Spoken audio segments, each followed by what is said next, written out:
Œil de biche, griffes de tigre et silhouette irréprochable. Toutes les moscovites les plus sophistiquées ont leur abonnement au club de sport. En Russie, la gymnastique est une arme massive de séduction. Le sport, ça embellit, ça donne du tonus et une jolie silhouette. Sois belle et entraîne-toi. Difficile d'échapper à ce dictat. Les femmes russes sont réputées dans le monde entier pour faire très attention à leur ligne, à leur apparence. Et ils ont raison. On est plus endurante, plus sportive et plus disciplinée que les hommes. Une discipline qui remonte à la période soviétique. À l'époque, hommes comme femmes défilent sur la place rouge pendant les parades militaires. Le corps doit être beau et la culture physique exalte le sentiment patriotique.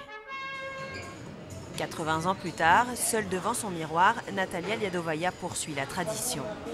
Pour cette trentenaire, le sport n'est pas qu'un loisir, c'est un idéal de vie. J'ai 2 objectifs en ce moment. En mars, un semi-marathon à Jérusalem, ça sera le 3e.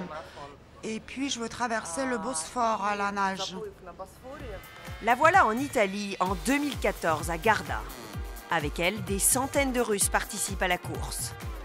Les Jeux Olympiques de Sotchi viennent de se terminer et Natalia se met elle aussi à rêver de médailles.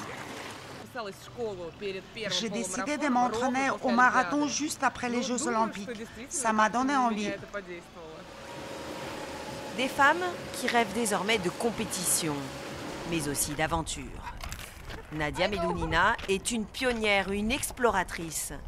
À quelques kilomètres de Moscou, elle pratique le snow-kiting, un sport rapide et très physique.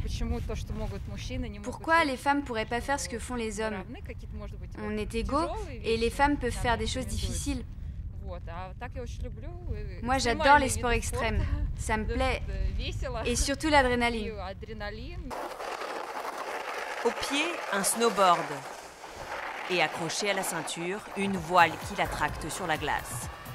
Voilà en photo le résultat, de la vitesse jusqu'à 70 km/h et parfois des sauts qui lui permettent de s'envoler. Pour Nadia, le sport permet à la femme russe de s'émanciper. Je ne suis pas comme les femmes du Caucase qui restent à la maison et sont soumises à leur mari. Moi, je suis à moitié ukrainienne, à moitié kazakh.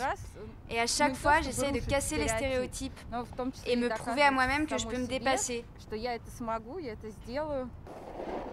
Une jeune trentenaire bien décidée à prendre en main son destin. Sportive, mère de famille et femme d'affaires, sans jamais rien renier de sa féminité.